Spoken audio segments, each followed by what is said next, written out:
In the old day, when we were coming along, parenting was like 6 hours. Your parents went to bed at 10 o'clock, and you check back in at 6 o'clock in the morning. Well, we have kids now who are out 12, 1, and 2, and 3 o'clock, and they are not under the protection or the guidance, if you will, under their parents. So it takes an entire village to raise our children. And if by chance we see someone or hear someone doing something wrong, we all have to step up as caring parents, caring adults. And that's part of my book that I've spent many years of researching and studying to find out. Parenting don't stop at 9 p.m. Parenting is a 24-hour leading, guiding, teaching responsibility. Mm-hmm. And not just on the, that's an excellent response, not just on any particular organization or faith. Do you think faith groups, no matter what their ideology is waiting on the youth to come to them to educate them? Or do you think that faith groups need to find ways to go to the youth and reach them outside of the doors? Because the challenge really, from my observation, isn't behind here in the doors. The challenge is really out in the streets. So you think it's more that any faith groups can do to reach the youth and reach them where they are? Yes, sir. Well, first of all, the Bible says, "Go ye therefore to all nations."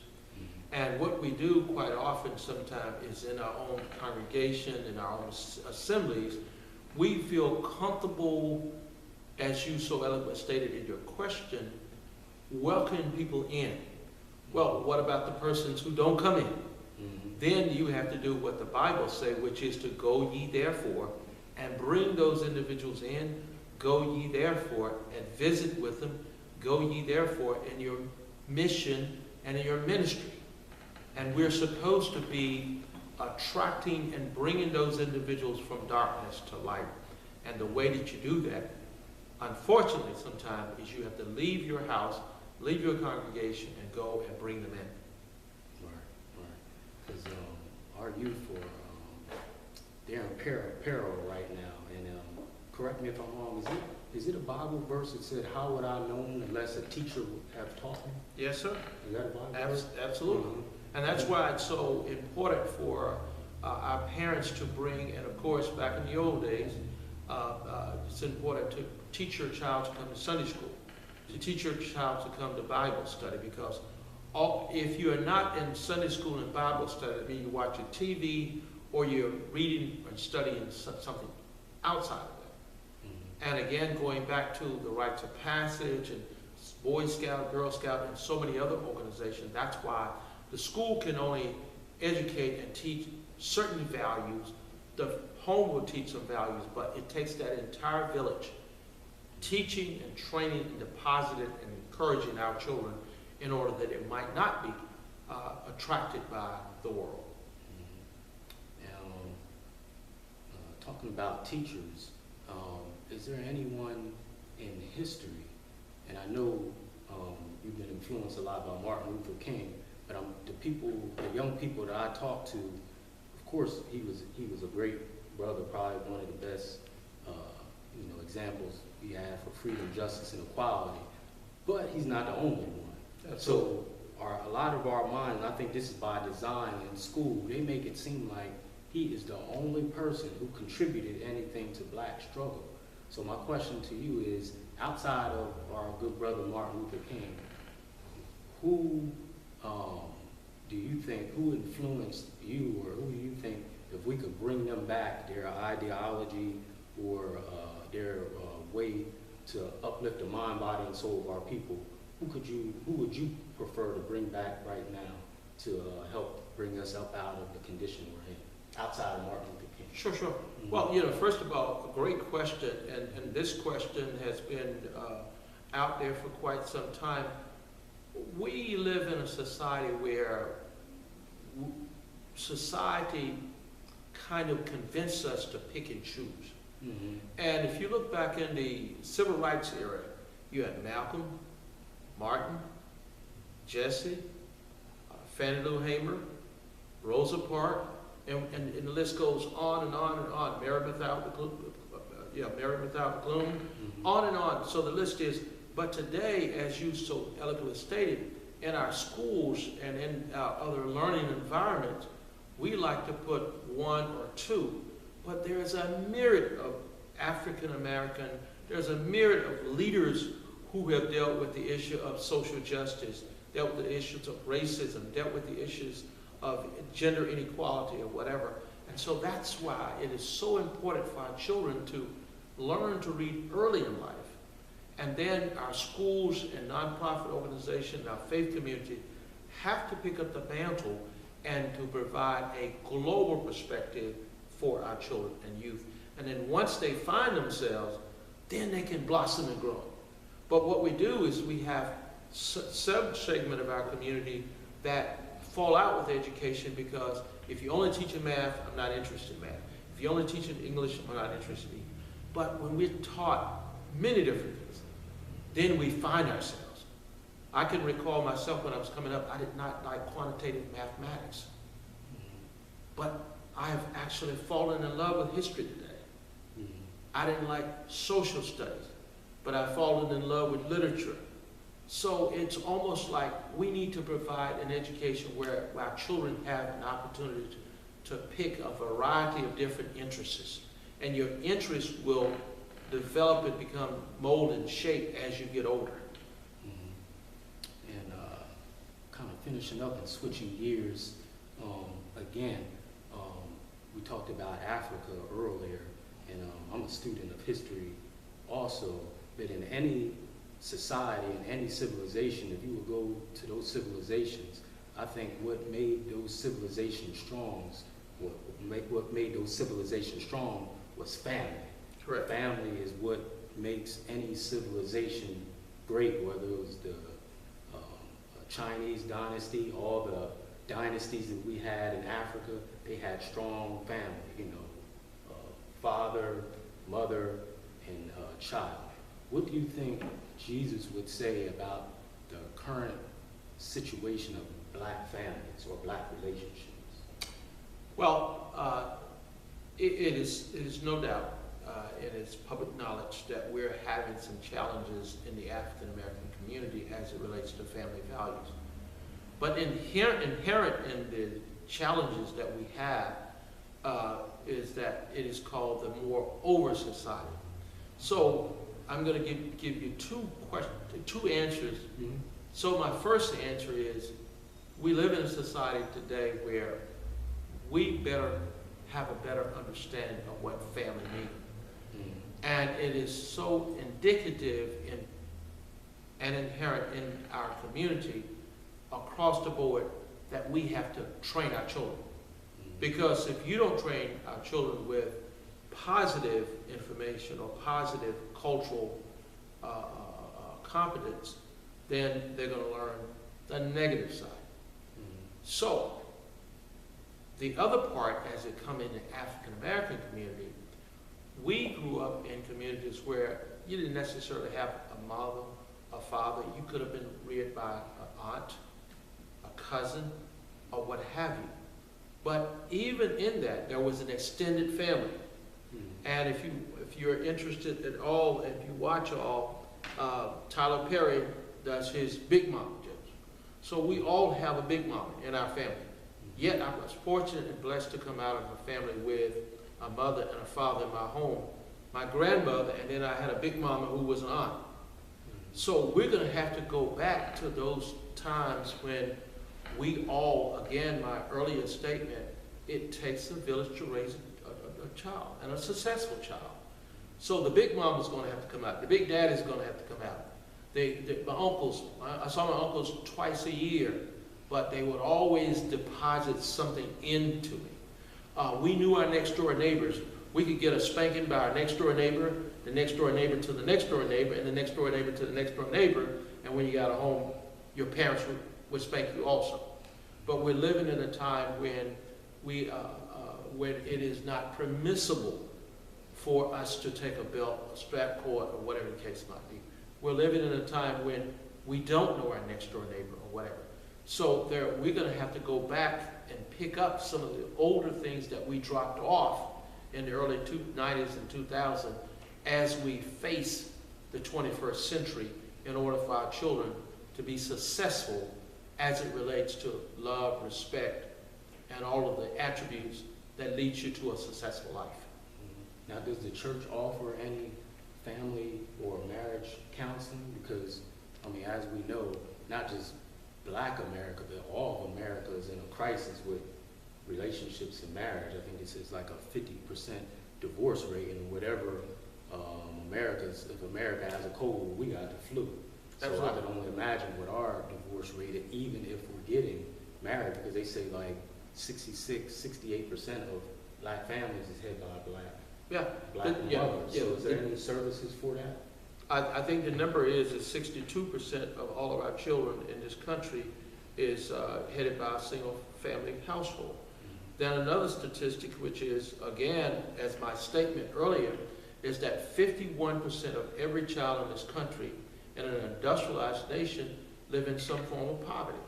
So again, sure, we have challenges in the African American community, but we have challenges throughout our society because most of our children, and back in the 80s, it was called latchkey children. 82% of all children came home to what they call latchkey, meaning that they would come home without a parent. Well, now it's 92% as we get to 2015 and 2016 and 2017. 92% of every child in this country come to a home, and that's where you get the term home alone. So these challenges, these problems, and these situations cannot be just rectified over the next few months, but we're going to spend some time in order to deal with these issues in order for the next generation of children in the 21st century can have and be deposited to good, strong family values.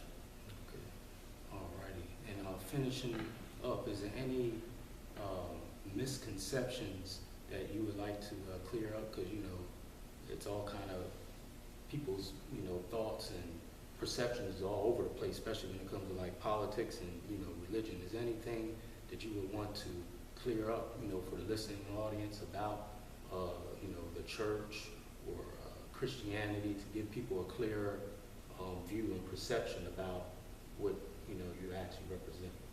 Well, first of all, again, thank you for this interview and this opportunity to speak to your listening audience, because we know that we're living in some really perilous and difficult times. And I like this last question because this is where it gives me an opportunity to share with my book. My book is called The Courage to Make a Difference. It'll be coming out in the next several months, depending upon my printer or whatever the case might be. But here's where I see it. And not that I know everything, but what I do know. I've spent 25, 30 years. Again, as my introductory remarks, I've been to 37 states and 22 countries. So I've seen how things work in industrialized nation, in third world countries, or whatever the case might be. It all begins with the family. It all begins with your culture. And then it begins in your faith. So if all three of those areas of your life is not working together, then it's easy for you to get lost as a young child, especially in the 21st century where we have social media, newspaper, magazines, and all of the things that are going on today. So that is one of the reasons why we as caring adults have to assume the responsibility. We no longer can assume the responsibility that every child is coming out of a two-parent home. We no longer can assume the responsibility, the idea that each child have the financial resources in order to make it, because we do know where the average salary in the RTP might be $71,000. There are still some families that are living in homes where the average salary is $8,500. So it takes a combined effort, if you will, for the churches, the faith communities, the schools, the business organization, nonprofit organization, to wrap our children arms around our children, to make sure that we do teach compassion, that we do teach empathy, that we do teach net worth and self-worth and all of those things. So I'm a personal faith. I'm an eternal optimist. It's shows, it's programs like this one here, where individuals from around this community, from around this state can come together to look at this YouTube channel and to be able to be empowered to have the courage to make a difference in another young person's life. Mm-hmm. And what's the name of your book again? The Courage to Make a Difference. And it focuses on coaching, mentoring, teaching, and tutoring. Mm-hmm. And so we have coaching over here, tutoring over there, teaching over here. The book guides the reader, if you will, the importance of all four of those coming together. In other words, connecting the dots. Because you might not have a child in a school system or whatever, but you do have a child that lives next door. You might not have a child in your faith community, but you might have a child that you interact with. So it's where caring adults can teach and share the lessons learned that we have through life. And if we look back through our educational opportunities and our college careers, we would love to have had some mentor, some coach, some teacher, some tutor guiding us through life, because as we so eloquently stated from the onset, that we are having some really difficult times as we teach our next generation. Okay, and that book is already out? That book will be coming out in about 30 to 40 days. 30 to 40 days? Yes, sir. Okay, so we'll definitely look out for that. So did you have any questions, sis? No question? Okay, we do have I think you asked about issues that we are concerned with today, other than the ones you discussed. Mm-hmm. And I think that we have to mention the down on the knee by the athletes, what it truly represents. It doesn't represent disrespect of the flag, but rather it represents the lives of young black men who were killed by the police. And we're allowing the president and other people to define our protests. That's right. And I think we have to bring it back. That's an issue, as well as Black Lives Matter. I see that kind of demonized on TV shows now. And that's not what it was about. It was about saving young black people. And so we have to stop allowing others to define our protest. Mm-hmm. That's right. And change the narrative. Yes. You're very skillful at that. Yes, and that in our community, we have a lot of power. We have to begin to, again, tap into our power. We have to begin to tap into our connectedness. We serve a God, and what a God, mighty God we serve, but we have to also, once we finish praying, we have to get up, and our God and our Jesus want us to go to work, to save humanity. We're supposed to be servant to each other. And basically, we live in a life where most people want everything to come to them. Mm-hmm. And service is what it's all about. We're closing out on that. My good brother, may he rest in peace, Muhammad Ali said, you pay your rent on this earth by service to others. Absolutely. That's what he said. He said, you pay your rent on this earth by service to others. So that's a very, I think if we all work towards that, we'll have a better world no matter what you call yourself. So. And I'm so glad that you said that. And I'm also reminded by Dr. King. Dr. King said, he wrote a book that was called, or an essay, Where Do We Go From Here, Chaos or Community? Mm-hmm. And so if we real with ourselves, we are in a chaotic community. We have chaotic neighborhoods because we are not connecting, because we are not serving, and because we are not doing the things that we need to do in order to be a vibrant society. Mm-hmm. One last question. Do you think the youth are really concerned about spirituality, or do you think it's so much chaos going on, they're just more concerned about just surviving? Do you think they're more concerned about spirituality, or is that a part of adolescence that, I'll get to that later? It just seemed like when we were coming up, we had a more connection with spirituality, but I guess with all the social media stuff, which is a trick of the devil to drown out God, which you can't do. You can't drown his light out, but I'm just going off of the reality of what we see. Sure. Well, listen, an awesome question. I think we have a segment of our young people that are grounded, that comes from grounded families like the one you and I come from. But then we also have families young people who were coming